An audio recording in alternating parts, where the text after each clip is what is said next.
muy fluida, para variar, la situación en Medio Oriente, lo que tiene que ver con Líbano, las relaciones este-oeste y sobre todo lo que se está manejando en República Dominicana, en el ámbito del Caribe, y que nos toca de cerca. Tendremos, cabe esperar a lo largo de este programa algunas conexiones. Veamos mientras tanto los acontecimientos en pleno desarrollo que hemos preparado con información importante del panorama internacional y de última hora. Estos encuentros, Líbano, tienen mucho que decir sobre la muy fluida situación del Medio Oriente. Encuentro Líbano-Israel. Principales líderes libaneses dicen que Israel amenaza la estabilidad fronteriza. Ponente del Parlamento, Navid Berri, presidente libanés Michel Aoun, primer ministro Saad Hariri, reunión en el Palacio Presidencial. Hariri durante la reunión, discusión, fuerzas de mantenimiento de la paz de las Naciones Unidas en vehículos en el Líbano, como nos estamos viendo, se caracterizan las fuerzas de la ONU de mantenimiento de la paz por el color blanco de su armamento. Banco de monitoreo de miembros de un FIL mirando lo que se mueve en el horizonte y que no son precisamente buques de turismo. Patrulleros marinos, varios barcos fuera de Israel y Líbano navegando en trolling. Y esto marca la tensión de la región fronteriza entre ellos en medio de una reciente fluida situación en las fronteras tanto territorial como marítima, ¿no? Israel y Polonia son noticia. El presidente de Polonia, Duda, dice que firmará el proyecto de ley sobre el Holocausto. Veíamos antes el monumento del presidente polaco Andrzej Duda en la sala de conferencia Duda en este momento.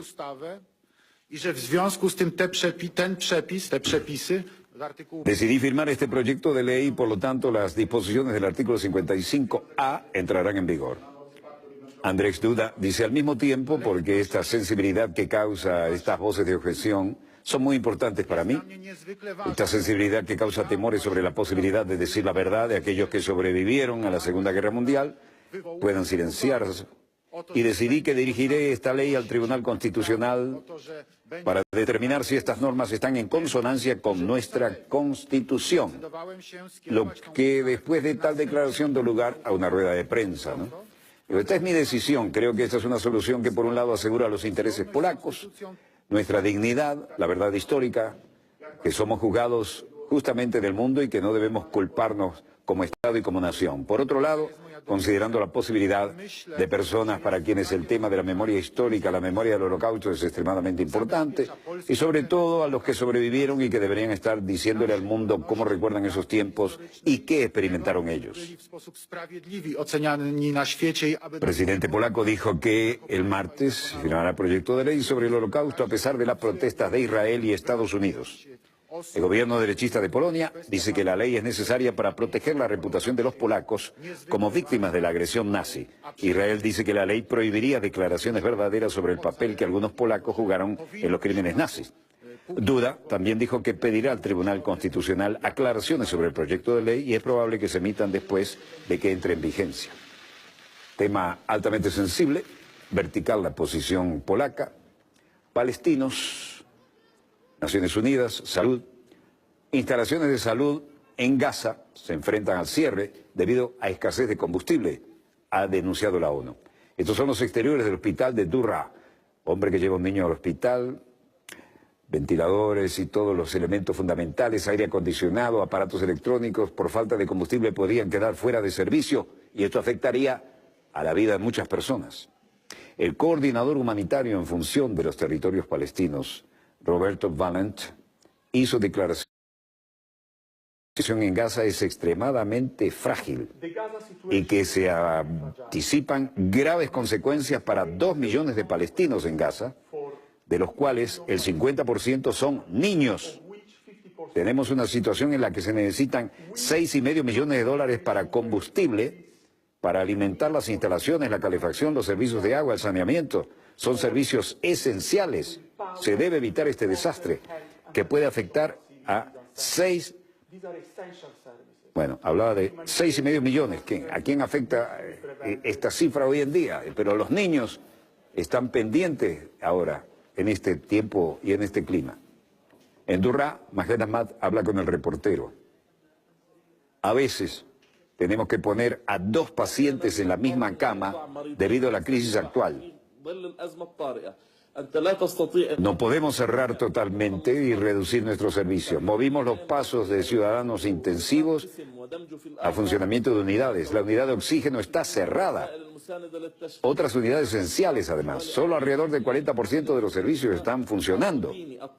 La unidad de sala de cuidados intensivos, las máquinas están inoperativas, madres con los niños en la habitación, bebés bajo tratamiento.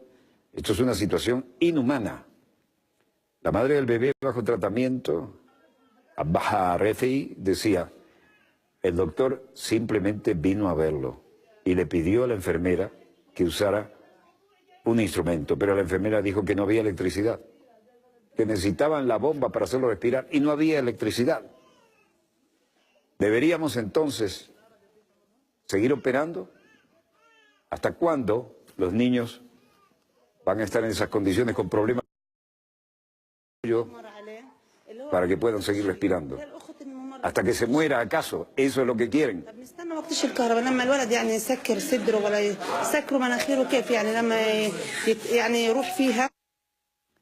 El combustible para los generadores de emergencia que mantienen operativos los hospitales y servicios de saneamiento en la Franja de Gaza se va a agotar en 10 días. Las Naciones Unidas tienen ese informe y han llamado a obtener el apoyo inmediato de los donantes. La escasez deriva de una disputa entre el grupo islamista Hamas, dominante de Gaza, y las autoridades palestinas con base en Cisjordania. Ambos afirmaron que el acuerdo de unidad en octubre, pero ¿han podido finalizar los detalles del poder político compartido? No. Y los niños están a punto de que les pase cualquier cosa. Bueno, el inefable Trump. No ha habido ninguna discusión en la campaña de Trump y los rusos, o Trump y los rusos. No hay colusión. Tampoco cuando lo miro entrevistar a otras personas que abandonan sus comités, me refiero a los demócratas que están postulándose para un cargo y están tratando de decir esto, pero en resumidas cuentas todos dicen que no hay colusión, que no hay convivencia. Y cuando hablas de entrevistas de Hillary Clinton tuvo una entrevista en la que no prestó juramento. Le dijeron juramento, no tomaron notas, no grabaron. Y fue hecho con el fin de semana del 4 de julio. Esto es ridículo y mucha gente se considera que es una violación muy seria y realmente lo fue. Pero otra vez hablé con los abogados, solo puedo decir esto, no hubo absolutamente ninguna colusión. Vidrioso el tema, ¿no? Y vuelve a aparecer Hillary Clinton. Y luego dice, se ha determinado que no hay colusión y prácticamente todos lo saben, así que veremos qué sucede. Y vuelven con el tema. El ex miembro del FBI, Robert Mueller, se dirige al podio y Robert Mueller dice, al final, ahí va Robert Mueller del FBI, ex director del FBI, en un podio. Mucha política interna aquí y mucha baldosa floja y minas terrestres, metafóricamente hablando. Al final no es solo lo que hacemos, sino cómo lo hacemos. Lo que sea que hagamos debemos actuar con honestidad e integridad e independientemente de la carrera elegida. Eres tan bueno como tu palabra. Puedes ser inteligente, agresivo y articulado y de hecho persuasivo. No eres honesto, tu reputación pudrirá y una vez que se pierda, una buena reputación nunca puede ser recuperada. Como dice el refrán, si tiene integridad nada más importa y si no tiene integridad no importa nada. As the saying goes, if you have integrity, nothing else matters, and if you do not have integrity, nothing else matters. Congratulations and God bless. Felicitaciones y que Dios los bendiga y abandona el podio. La historia es que varios abogados del presidente estadounidense Donald Trump le aconsejaron que no se siente a una entrevista con un abogado especial para que le investigue una posible colusión entre Rusia, nada menos que Rusia, y la campaña electoral que llevó a Trump a la presidencia, e informó el New York Times el lunes 5 de febrero. Citando a 4 personas informadas sobre el asunto, el periódico dijo que los abogados les preocupaba que, dada la inclinación de Trump por hacer declaraciones falsas y contradecirse a sí mismo, podría ser acusado de mentir. Dinámica situación acá, terremoto en Taiwán, se derrumban edificios y se agrietan carreteras. Observen el temblor en la cámara. Los edificios se tambalean.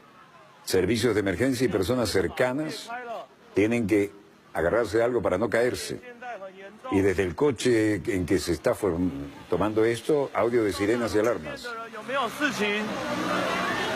Vean al fondo la inclinación de ese edificio. La estructura se mantuvo, pero escoró como un barco más de 30-40 grados. Terremoto de magnitud 6,4 sacudió cerca la ciudad costera de Hualien, en Taiwán, a última hora del 6 de febrero, dijo el Servicio Geológico de Estados Unidos, matando a algunas personas y causando colapso de varios edificios. El terremoto golpeó a unos 22 kilómetros al noreste de Hualien, poco antes de la medianoche, y el epicentro fue muy poco profundo, a solo 1 kilómetro. Varias réplicas afectaron el área, pero no hubo noticias de ninguna advertencia de tsunami. Hualien es un popular destino turístico en la costa este de Taiwán, hogar habitual de 100.000 personas.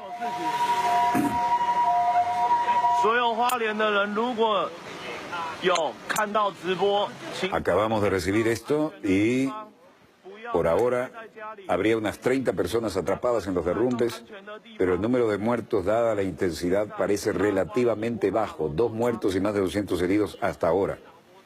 Las autoridades y medios de prensa locales dijeron que hay una treintena de personas que estarían atrapadas por el derrumbe.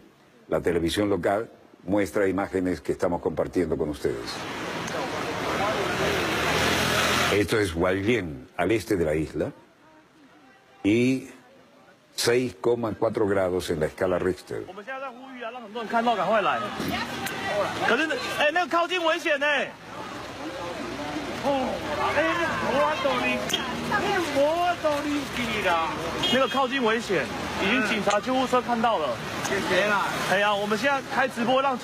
No se sabe el número de edificios colapsados, son varios. Repetimos, magnitud 6,4. Golpeó de cerca la ciudad costera de Hualien, en Taiwán, a última hora de hoy.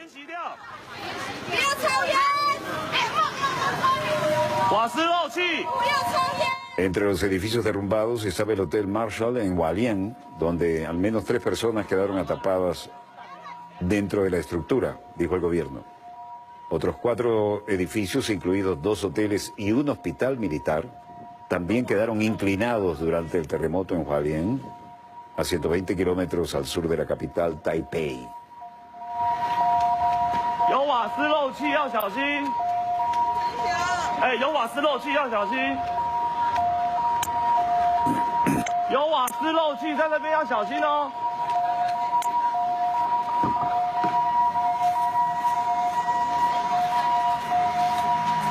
Repetimos, estamos recibiendo esto desde Taiwán.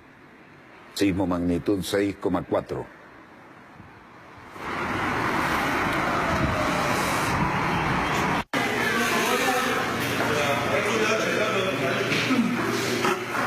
Los lugares públicos abandonados de inmediato.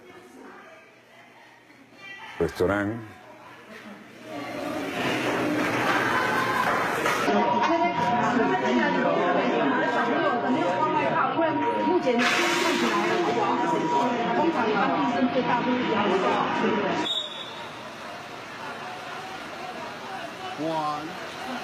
Observen la escora de ese hotel. La estructura resistió. Pero vean qué grado de inclinación. Impresionante.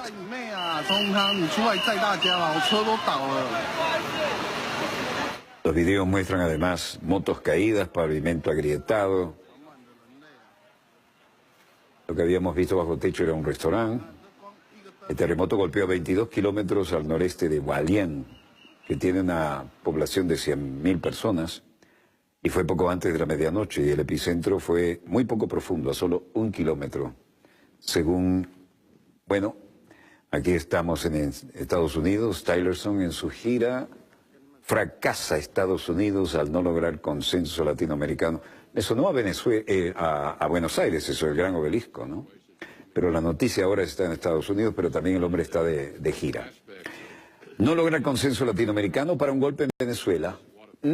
Este cara de piedra, recorriendo países para que le autoricen, le apoyen para dar un golpe de Estado en Venezuela. La gira del tal Tillerson, del 7 de febrero, lo ha paseado por México, Argentina, Perú, Colombia, cuando no, y aún queda pendiente la visita a Jamaica. En México, Tillerson se reunió con el canciller Videgaray en el primer día de su gira. En Argentina lo recibió el canciller Fourier y el presidente Mauricio Macri. Luego Perú, secretario de Estado, habló de la situación en Venezuela, no descartó la idea de su país de imponer sanciones directas contra la industria petrolera venezolana. Cayetana Aljovín, su homóloga peruana, decía el lunes, había una bilateral acá. En Colombia, cuando no, fue recibido por Juan Manuel Santos y la canciller María Ángela Holguín. Tillerson busca, en su visita a Colombia, apoyo para elevar la presión desde el organismo multinacional. Pero ¿qué más le van a dar Colombia si ya se bajaron los pantalones 9 veces con 9 bases gringas y además le cedieron el espacio aéreo, terrestre y marítimo? Y lo último, acá todavía estamos peruanos, ¿eh? Y lo último, bueno, voy a interrumpir esto porque tenemos un anuncio de nuestros servicios informativos. Adelante, Departamento de Prensa. Adelante, colegas.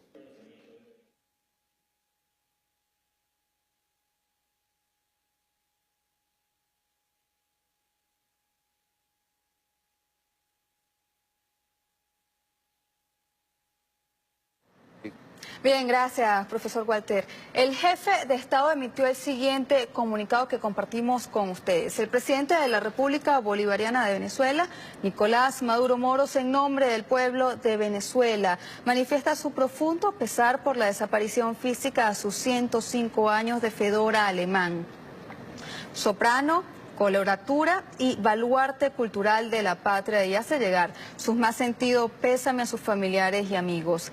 La hermosa voz de Fedora inspiró valiosas partituras a compositores de la talla de Joaquín Rodrigo, Inocente Carreño, Moisés Moleiro, Antonio Esteves, Ana Mercedes de Azuaje Rugeles, José Reina, María Luisa Escobar.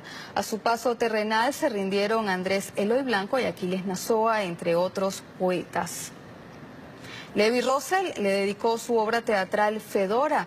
Héctor Villalobos la dirigió y calificó como la mejor intérprete de sus bachianas brasileiras. Sin duda alguna, Fedora Alemán es personaje fundamental de la cultura venezolana.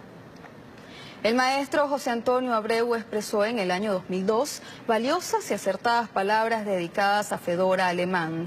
En Fedora Alemán, el arte musical iberoamericano encuentra una de sus figuras cumbres.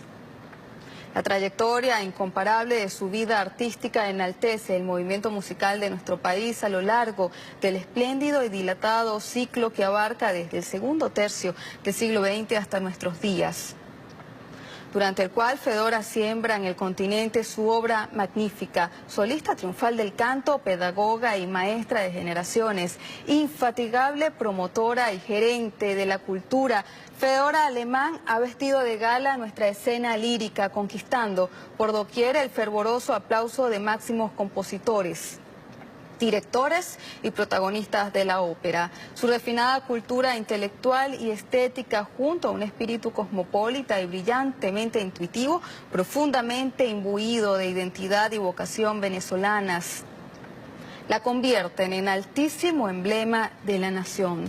En nuestros días, Fedora Alemán adelanta con visionaria creatividad novedosas propuestas e iniciativas en ámbitos tan múltiples y diversos como la pedagogía del canto, la museología, la promoción del arte lírico venezolano, la conformación de las orquestas y coros juveniles e infantiles, la constitución y puesta en marcha de la Orquesta de Cámara de Venezuela y la Orquesta Juvenil de las Américas. También la consolidación del histórico acuerdo de cambio instituido entre las orquestas juveniles e infantiles de Venezuela. Esto por una parte, y de la otra la Orquesta Filarmónica de Berlín. Ciertamente su extraordinario liderazgo ha marcado honda huella en primordiales programas, actividades y proyectos dirigidos al rescate de la infancia, la transformación estructural de la educación artística y el desarrollo de la cultura. El pueblo de Venezuela hoy rinde homenaje y solemne reconocimiento a una de las más ilustres mujeres de todos los tiempos, extraordinaria artista y emérite maestra, Fedora. Tu canto vive en nosotros como un tatuaje de sol. Nicolás Maduro Moros, presidente de la República Bolivariana de Venezuela.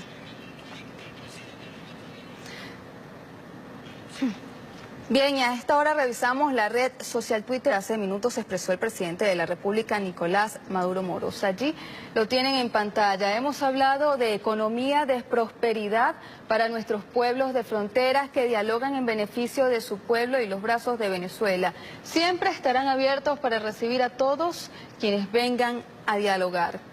Este mensaje está acompañado de un video que de inmediato reproducimos para ustedes.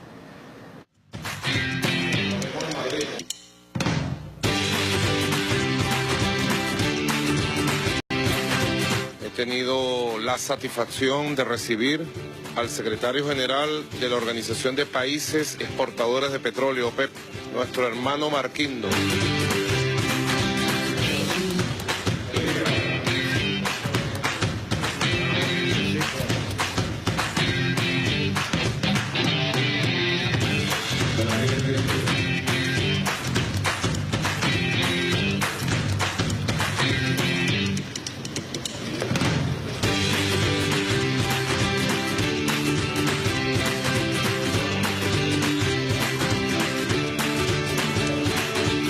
Se los digo desde mi corazón, con mi mano firme, de hombre que siempre dice la verdad. Y ustedes verán que las palabras que estoy diciendo hoy se van a cumplir. A Venezuela no la bloquea nadie, absolutamente nadie.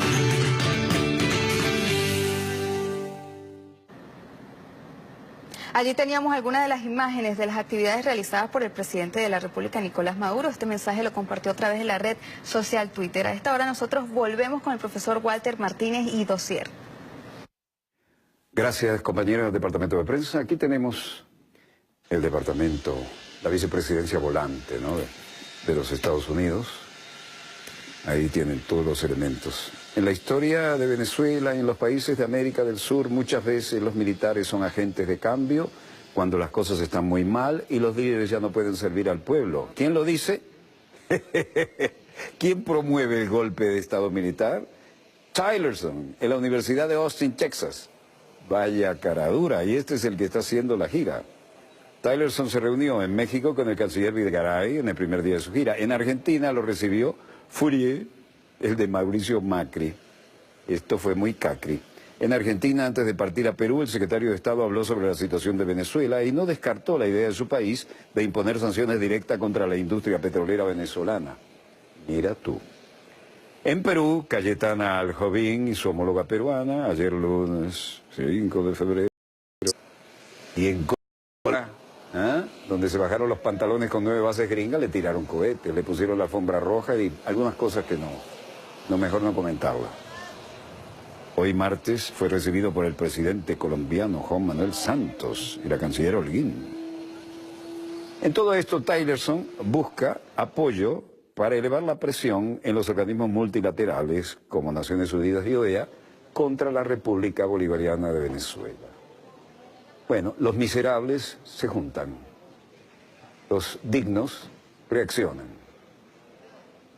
Cualquiera sea el caso, la historia juzga. Venezuela en diálogo por la paz, pese a las declaraciones de Julio Borges, autoridades de República Dominicana presentaron a la mesa para firmar un acuerdo definitivo. En la pluma, estamos aquí, la delegación de Venezuela, enviada por nuestro presidente Nicolás Maduro, porque ya el día de ayer logramos con la oposición venezolana conformar el acuerdo definitivo que venimos a suscribir aquí en República Dominicana, en presencia y agradecidos por la solidaridad, agradecidos por la tenacidad del presidente Danilo Medina, de su canciller Miguel Vargas, del expresidente del gobierno español José Luis Rodríguez Zapatero. El día de ayer, a altas horas de la noche, logramos conformar un acuerdo definitivo con la oposición venezolana y venimos a cumplir aquí con la formalidad que nos habíamos establecido, que cualquiera que sea el acuerdo, pues bien, lo firmaríamos en República Dominicana. Es una buena noticia para el pueblo de Venezuela. Es una buena noticia para las mujeres y hombres de paz del mundo entero.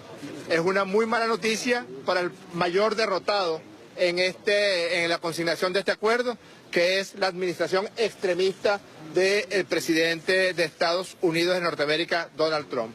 Es una pésima noticia para la gira injerencista, guerrerista, grosera, que el señor Tillerson, en su doble función o en su doble papel de dueño de ExxonMobil y al mismo tiempo secretario de Estados Unidos de Norteamérica, hizo por todos los países del Cartel de Lima para generar una agresión y bloqueo, incluyendo la posibilidad de un embargo petrolero a Venezuela. Es una muy mala noticia para el señor Rajoy, es una muy mala noticia para el señor Santos, presidente de Colombia, y es una muy buena noticia para la paz, la tranquilidad y la convivencia pacífica de los venezolanos. ¿En el acuerdo está la fecha de las elecciones?